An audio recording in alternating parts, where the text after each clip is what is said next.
மீன ராசிக்காரங்களுக்கான ஜோதிட பரிகாரங்கள பத்தி இப்போ நாம சுருக்கமா பார்க்கலாம். மீன ராசிக்காரங்க அவங்க வாழ்க்கையில குறிப்பா திருமண விஷயத்துல சில தடைகள சந்திக்கறாங்களாம். ஆனா கவலைப்படாதீங்க, அதை எப்படி சமாளிக்கிறதுன்னு சில வழிகளும் இருக்கு. சரி, முதல் முக்கிய குறிப்பு. திருமண வாழ்க்கையில வர்ற சவால்கள் தான். ஏன் இது நடக்குதுன்னா, உங்க ஜாதகத்துல 8ஆம் அதிபதியா, அதாவது அஷ்டமாதிபதியா சுக்கிரன் வர்றதுதான் காரணம். ஜோதிடப்படி இதுதான் உறவுகள்ல சின்ன சின்ன சிக்கல்களையும் ஒருவித மகிழ்ச்சியற்ற தன்மையையும் உருவாக்குது. அப்போ இதுக்கு என்னதான் தீர்வு? அதுதான் நம்மளோட 2வது பாயிண்ட். ஒரு குருவோட வழிகாட்டுதல். ஆமா, ஒரு உண்மையான ஆன்மீக குருவோட துணைய நீங்க தேடினா இந்த தடைகள கடக்கிறது ரொம்ப ஈஸி. ஒருவேளை தகுந்த குரு கிடைக்கலையா? பரவாயில்ல.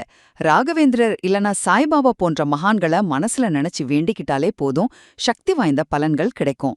கடைசியா 3வது குறிப்பு. சில ரொம்பவே எளிமையான வாராந்திர பரிகாரங்கள். ஒவ்வொரு வியாழக்கிழமையும் பெருமாள வழிபடுங்க. குறிப்பா ஸ்ரீ ராமானுஜர் மாதிரி மகான்களோட சம்பந்தப்பட்ட கோவிலுக்கு போறது இன்னும் நல்லது. அதோட அன்னிக்கு எறும்புகளுக்கு கொஞ்சம் சர்க்கரையோ அரிசியோ போடுறது, உங்க சாப்பாட்டுல கொண்டக்கடலைய சேர்த்துக்கிறது, இதெல்லாம் உங்க கர்ம வினைகளை குறைக்கும்னு சொல்லப்படுது. ஆக மொத்தம் ஒரு சரியான குருவோட வழிகாட்டுதலும் இந்த சின்ன சின்ன வழிபாடுகளும் மீன ராசிக்காரங்களோட வாழ்க்கையில வெற்றியை நிச்சயமா கொண்டு வரும்.